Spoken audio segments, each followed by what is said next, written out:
निर्वाचन कार्य अत्यंत ही महत्वपूर्ण, सावधानी पूर्वक करे दायित्व का निर्वहन, कहा जिला निर्वाचन पदाधिकारी। निर्वाचन विभाग द्वारा जारी गाइडलाइन का अक्षरशः पालन करने का दिया निर्देश। आज जिला निर्वाचन पदाधिकारी सह जिला पदाधिकारी द्वारा विभिन्न कोषांगों के कार्य प्रगति की समीक्षा की गई। जिला निर्वाचन पदाधिकारी कुंदन कुमार ने कहा कि निर्वाचन विभाग द्वारा जारी दिशा निर्देश के आलोक में आसन्न विधानसभा आम चुनाव 2020 निर्धारित अवधि में कराया जाना संभावित है। इसके साथ ही वाल्मीकि नगर लोक उप निर्वाचन भी संपन्न कराया जाना है।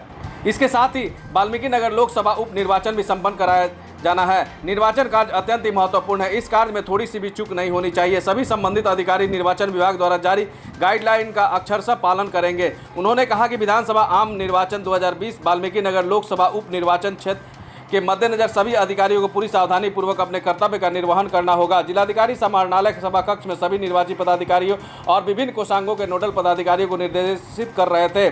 जिला निर्वाचन पदाधिकारी सह जिला पदाधिकारी ने कहा कि निर्वाचन विभाग द्वारा उपलब्ध कराए गए इलेक्शन प्लानर और हैंडबुक ऑफ आरओ का गहन अध्ययन सभी पदाधिकारी कर ले। माइक्रो लेवल पर प्लान करने की जरूरत है। पूरी सावधानी के साथ निर्वाचन प्रक्रिया को सफल करना है। ऐसा प्रयास करना है कि छोटी सी भी चूक नहीं हो। कोविड-19 के परिस्थितियों के मद्देनजर विभाग द्वारा दिए गए दिशा निर्देशों के आलोक में तैयारी सुनिश्चित करें। उन्होंने कहा कि निर्वाचन प्रक्रिया में प्रशिक्षण कोषांग का अत्यंत ही महत्वपूर्ण योगदान है। निर्वाचन अधिकारियों और कर्मियों का प्रथम प्रशिक्षण निर्वाचन अधिसूचना के पूर्व कर लेना होगा। प्रशिक्षण कोषांग के नोडल पदाधिकारी द्वारा बताया गया कि अधिकारियों और कर्मियों को प्रशिक्षित करने हेतु सभी तैयारियां की जा रही है। इस हेतु एमजेके कॉलेज और आरएलएसवाई कॉलेज का चयन प्रशिक्षण स्थल के रूप में किया गया है। शीघ्र ही प्रशिक्षण कार्यक्रम बनाकर अधिकारियों और कर्मियों को प्रशिक्षित किया जाएगा और कोविड-19 से संबंधित सावधानियां भी बरती जाएगी। कार्मिक कोषांग के समीक्षा के दौरान जिला निर्वाचन पदाधिकारी ने कहा कि 100% कर्मियों का डाटाबेस अद्यतन तैयार किया जा रहा है। कार्मिक कोषांग के नोडल पदाधिकारी द्वारा बताया गया कि अब तक 98% कर्मियों का डाटाबेस तैयार कर लिया गया है। शेष बचे कर्मियों का डाटाबेस शीघ्र ही बना लिया जाएगा। परिवहन कोषांग के नोडल पदाधिकारी को निर्देश दिया गया है कि निर्वाचन कार्य में प्रयुक्त होने वाले वाहनों से संबंधित प्रतिवेदन अविलंब तैयार कर लिया जाए और पर्याप्त संख्या में वाहनों की उपलब्धता तुरंत सुनिश्चित किया जाए। ईवीएम कोषांग के नोडल पदाधिकारी को ईवीएम सीलिंग स्थल का चयन करने, सामग्री कोषांग के नोडल पदाधिकारी को चुनाव सामग्री की उपलब्धता सुनिश्चित करने का निर्देश जिला निर्वाचन पदाधिकारी सह जिला पदाधिकारी द्वारा दिया गया। मझौलिया चीनी मिल के खिलाफ किसानों ने किया आंदोलन। किसानों का बकाया गन्ना मूल्य का भुगतान अविलंब करे चीनी मिल। मामला चीनी मिल से निकले प्रदूषित जल से नष्ट हो रहे किसानों के फसल का है। किसानों का मिल प्रबंधक के प्रति आक्रोश। मझौलिया चीनी मिल द्वारा स्थानीय लोगों को अनेकों तरीके से परेशान किया जा रहा है। इसके लिए आज बैठनिया, भानाचक और मझौलिया के किसानों ने चीनी मिल के खिलाफ आंदोलन किया। चीनी मिल किसानों को गन्ने का भुगतान समय पर नहीं कर रहा है। इसके अलावा मिल वायु प्रदूषण और जल प्रदूषण फैलाकर स्थानीय लोगों को बीमार कर रहा है। इन सब समस्याओं के खिलाफ सुजीत रमन, मनीष कश्यप, अनिकेत रंजन और अनेकों ग्रामीणों लगातार कई बार मिल गेट पर प्रदर्शन कर चुके हैं। परेशान होकर आज पहली बार पटना के गुड्डू बाबा, जो भारत में सबसे ज्यादा जनहित याचिका दायर करने वाले समाजसेवी है, उनके साथ मिलकर से स्थानीय लोग कीचड़ में बैठकर प्रदर्शन किया। इस प्रदर्शन में मोतिहारी के सन ऑफ किसान अनिकेत रंजन, सुगौली के युवा समाजसेवी सुजीत रमन और चनपटिया के मनीष कश्यप स्थानीय लोगों के साथ मिलकर गुड्डू बाबा के नेतृत्व में आंदोलन किया। अनिकेत रंजन ने बताया कि राजनीतिक पार्टियां हमें पिए फेंको गिलास समझ बैठी है। इस चुनाव में हम वैसे नेताओं को सबक सिखाएंगे। गुड्डू बाबा ने कहा कि जल्द हम इसके लिए जनहित याचिका हाईकोर्ट में फाइल करेंगे और आज तक गुड्डू बाबा ने जितना जनहित याचिका फाइल किया है, सब में उनकी जीत हुई है। सुजीत रमन ने बताया कि जब तक मझौलिया मिल प्रदूषित पानी स्थानीय लोगों के खेतों में छोड़ना बंद नहीं करेगी, तब तक हम लोग का आंदोलन जारी रहेगा। वहीं मनीष कश्यप ने बताया कि हमारी लड़ाई मिल के अनियमितता के खिलाफ तब तक जारी रहेगी जब तक मिल इन सभी चीज़ों को सुधार न कर ले। किसानों के गन्ने का पेमेंट चीनी मिल के जल्द से जल्द करना होगा। इस आंदोलन में राजन रंजन, निपुण पांडे, दिलीप शाह, गोविंद बैठा, शंभू यादव सहित स्थानीय बुजुर्ग, औरतें और युवा सभी शामिल थे।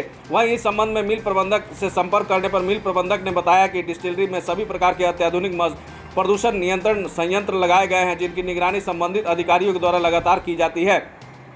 डिस्टिलरी द्वारा किसी भी प्रकार का वायु और जल प्रदूषण होना नामुमकिन है। जहाँ तक कि गन्ना मूल्य का भुगतान के संबंध में प्रबंधन द्वारा अथक प्रयास किए जा रहे हैं ताकि गन्ना मूल्य भुगतान किसान भाइयों को जल्द से जल्द किया जा सके।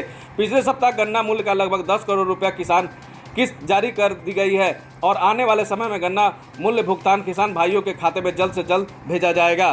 चीनी मिल प्रदूषण फैला रहा है और किसानों का पेमेंट जो है समय पे नहीं कर रहा है। इससे किसान जो है मर रहे हैं। एक तो भदवारी, ऊपर से कोरोना महामारी। किसान जाए तो जाए कहाँ जाए। नेताओं से अपनी समस्याओं को लेके जा रहे हैं, वो भी समस्या का समाधान नहीं कर रहे हैं। और चीनी मिल के गेट के पास हम लोग प्रदर्शन कर रहे हैं तो वो लोग हमें गंदी गंदी गालियाँ दे रहे हैं, मारने की धमकी दे रहे हैं और प्रशासन के ऊपर भी दबाव डाल रहे हैं कि हमारे ऊपर केस हो। हम लोग आज हार के यहाँ पे पानी में बैठ के प्रदर्शन कर रहे हैं चीनी मिल के खिलाफ। क्या नाम हुआ? मनीष कश्यप।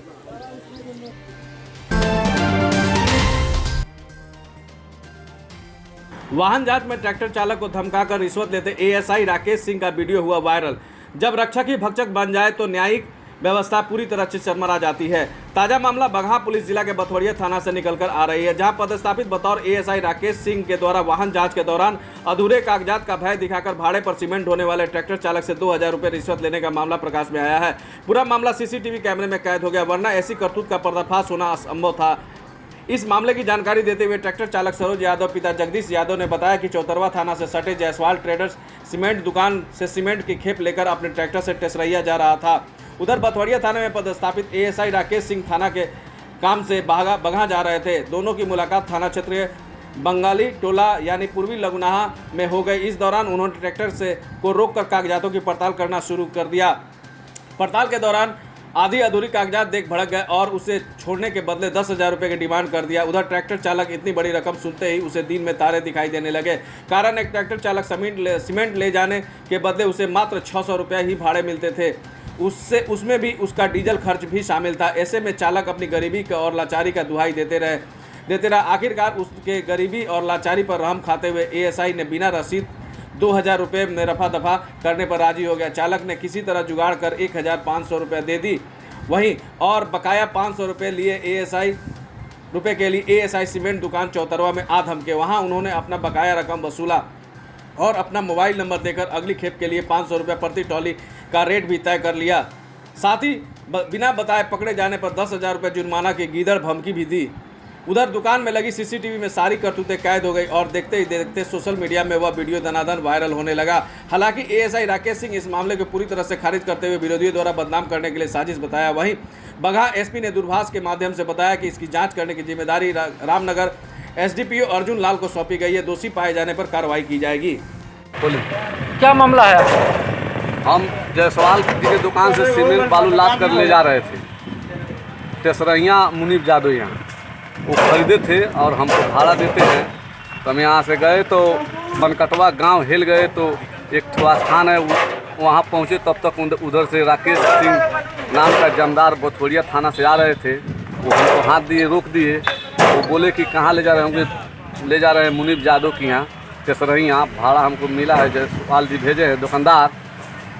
तो बोले हैं कि नहीं, आपका कागजात कहाँ है? हम कहेंगे सर तो लोकल में हम लोग चला रहे हैं, हमारे पास तो कागजात अभी नहीं है, जो है सो दिखा रहे हैं। उसके बाद बोले कि थाना में हम लेकर चले जाएंगे गाड़ी, हमको 10,000 रुपया दो। हम बोले कि सर 10,000 रुपया तो नहीं है, हमारे पास 1500 रुपया है, ले लीजिए और छोड़ दीजिए। तब बोले कि नहीं, कम से कम 2000 रुपया दो। तो हम कहे सर चलिए 500 रुपया हम आगे दे देते हैं, हमारा हितई है, घर है। तो बोले कि नहीं, बोल दो दुकानदार दे देंगे। हम कहे ठीक है, जाइए, हम कह देते हैं दुकानदार चौतरवा जायसवाल जी आपको पैसा दे देंगे। आए वहाँ अपना पैसा वो लेकर चले। आपका नाम? हमारा नाम सरोज यादव, घर चौतरवा। चलान भी काटे थे क्या? नहीं, चलान नहीं काटा नहीं, था। नहीं।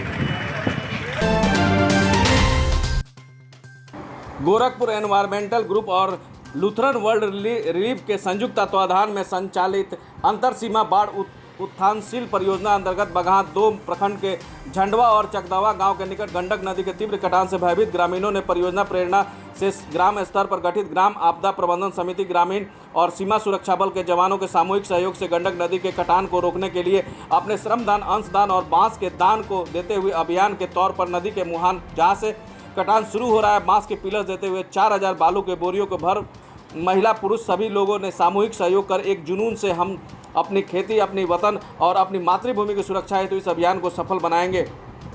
हम सरकार को यह दिखा देना चाहते हैं कि यदि आप सहयोग नहीं करते हैं तो आपके वादे फाइलों में रह जाते हैं, तो हम सभी लोग ही सामूहिक प्रयास इसका निर्माण कर लेंगे। परियोजना समन्वयक रवि प्रकाश मिश्रा ने बताया कि यह गाँव गंडक नदी के तट के स्थित है, जिससे बैराज से पानी छूटते ही इस गाँव को प्रभावित करता है। गाँव का लगभग 500 एकड़ जमीन धीरे धीरे विगत 10 वर्षों में नदी में विलीन हो चुकी है और प्रति वर्ष 50 से 100 एकड़ जमीन नदी में कटती चली जा रही है। लेकिन समुदाय के बहुत बार प्रयासों के उपरांत भी आज तक यहाँ कोई सुरक्षात्मक कार्य नहीं हो सका है, जबकि पड़ोस का नेपाल सीमा से सटे गांव सुस्ता, जहां पर बांध बना दिया गया है और वहां के ग्रामीण सुखी जीवन व्यतीत कर रहे हैं। ऐसा सौतेला व्यवहार हम सीमावर्ती गाँव में क्यों किया जा रहा है, इस बात की समझ गुलाब अंसारी ने कहा। हमको अभी तक नहीं बन पाई गुलाब अंसारी वर्तमान में बीडीसी सदस्य हैं और इन सामाजिक कार्यों में पूर्णतः लगे रहते हैं। आप ग्राम आपदा प्रबंधन समिति के अध्यक्ष भी हैं। साथ ही झंडवा के ग्राम आपदा प्रबंधन समिति राजू राम ने कहा कि अगर हम लोग इस नदी के मुहाने को नहीं रोकेंगे तो यह नदी सीधे हमारे गांव को काटते हुए एसएसबी कैंप होते हुए बगादो की तरफ चली जाएगी और वहां के हजारों एकड़ जमीन और फॉरेस्ट एरिया नदी में विलीन हो जाएगा, जिससे करोड़ों रुपए की क्षति होगी। परंतु सरकार अभी निरंकुश होकर बैठी हुई है। लगता है इस इंजन जीवन के रूप की तरह हो जाने के बाद ही कुछ कार्य होगा। हम यह मिसाल कायम करेंगे अपने बलबूते की हम लोग अपने गांव की सुरक्षा, अपने वतन और अपने देश के, अपने धरती की सुरक्षा स्वयं कर सकते हैं। इस कार्यक्रम में राजू राम भूमिया शर्मा, मुखलाल मुखिया तूफानी, एसएसबी के असिस्टेंट कमांडेंट समूह शरण जी, चंदन मेजर, गीता सहित कई गणमान्य लोग सहित 200 ग्रामीण उपस्थित रहे।